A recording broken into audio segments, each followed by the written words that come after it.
A próxima pergunta que eu gostaria de abordar é aquela pergunta famosa: como eu posso pensar em inglês ou em qualquer outro idioma? E a resposta mais simples é a seguinte: o seu cérebro vai começar a pensar mais no outro idioma e menos em português quando você chegar ao nível da competência inconsciente. A gente já falou sobre isso no capítulo anterior, mas a resposta mais fácil realmente é: implemente todos os exercícios do farol da fluência e você vai começar a pensar na outra língua automaticamente, você vai ver. É um processo automático, um efeito colateral da imersão que a gente está criando nesse curso. Também é um processo muito gradual que você nem percebe, como uma criança que está crescendo. Os pais nem observam a diferença, mas a tia que mora num outro estado e só vem uma vez por ano diz: "Nossa, como você cresceu." Um dia você acorda e percebe: "Nossa, hoje eu sonhei em francês."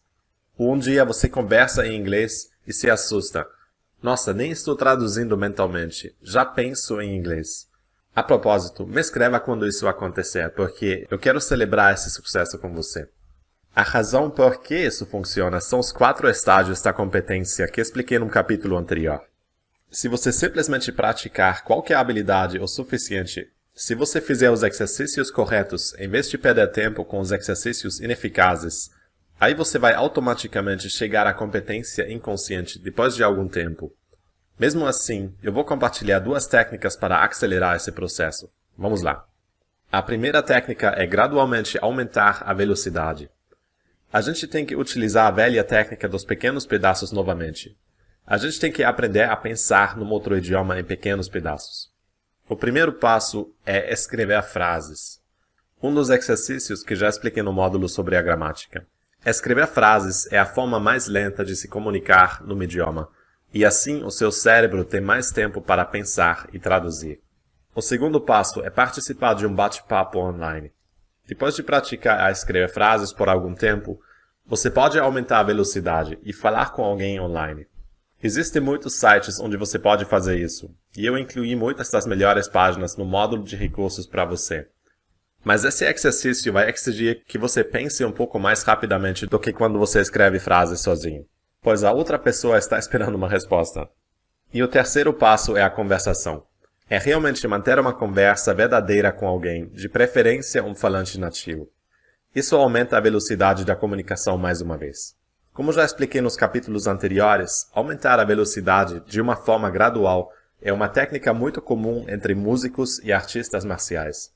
Inicialmente, um pianista pratica todas as canções lentamente, até que ele tenha todos os movimentos internalizados e armazenados no seu subconsciente. Mas uma vez que ele chega nesse ponto, é muito fácil aumentar a velocidade. Um artista de Kung Fu também pratica todos os chutes e socos lentamente, pelo menos no início, mas só para depois aumentar a velocidade. Aqui tem uma dica. Alguns dos meus alunos comentaram que eles entendem as regras, mas não conseguem aplicá-las durante uma conversa. Isso é um problema comum que provém do seguinte fato. Uma conversa anda bem mais rapidamente do que escrever um texto. Quando você está escrevendo alguma coisa, você tem muito tempo de pensar muito no que você quer dizer. Você tem tempo de pensar em todas as palavras e em toda a gramática. Mas durante uma conversa, você tem apenas microsegundos para decidir. A sua mente consciente não consegue pensar com essa velocidade, mas o subconsciente sim. E é por isso que eu recomendo conversar no outro idioma no Messenger primeiro, como por exemplo o MSN, Yahoo, GChat, Skype, etc. É um meio termo entre as duas coisas, entre a escrita e a fala. Bate-papo online é um pouco mais rápido do que escrever um texto sozinho, pois já rola uma conversa, mas você ainda tem um pouco de tempo para pensar. A segunda técnica é de traduzir o diálogo interno. Eu já expliquei esse exercício anteriormente, mas eu acho que ele merece ser repetido. Simplesmente porque ele é muito efetivo. E eu sei da minha experiência como professor que a maioria dos alunos não o implementam depois de ouvi-lo apenas uma vez. Ou você já adquiriu o hábito de traduzir todos os seus pensamentos quando você está escovando os dentes, quando você está sentado no ônibus ou no metrô, ou quando você está preso no trânsito? Se você já está fazendo esse exercício com consistência, parabéns. E caso contrário, comece hoje. Vale a pena. Vamos fazer uma revisão rápida do capítulo anterior. O negócio é o seguinte. A sua mente nunca para de pensar. As suas pernas param de andar quando você chega ao seu destino. Os seus olhos param de olhar quando você dorme. E a sua boca para de falar quando você conclui a ideia que você está comunicando. Bem, tem algumas pessoas que nunca param de falar, mas isso é outra história. Mas a sua mente nunca para de pensar. Isso é um fato surpreendente, mas também uma boa notícia, porque isso significa que o seu próprio cérebro constantemente te dá um monte de material para praticar as suas habilidades de idiomas. Ele te dá milhares de frases que você pode traduzir o dia inteiro para praticar vocabulário e gramática e a construção de frases. E se você consegue construir frases, você também pode falar e escrever. E quem sabe falar e escrever também pode ler e ouvir. Só um comentário. Eu já sei que algumas pessoas acham que ouvir é mais difícil do que falar. Talvez você tenha essa dificuldade também. Mas isso é apenas uma questão de se acostumar com o dialeto ou sotaque específico que você está ouvindo.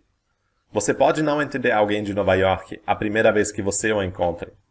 Mas depois de poucas semanas, você vai conhecendo o seu jeito de pronunciar as palavras e também vai se acostumando com a velocidade. Do mesmo jeito que você agora reconhece a voz de um amigo por telefone. Então, a partir de hoje, tome uma decisão. Traduza todos os seus pensamentos para a língua estrangeira que você está estudando, sempre que isso for possível. E como sempre, você pode anotar todas as palavras que você não sabe e procurá-los no dicionário depois.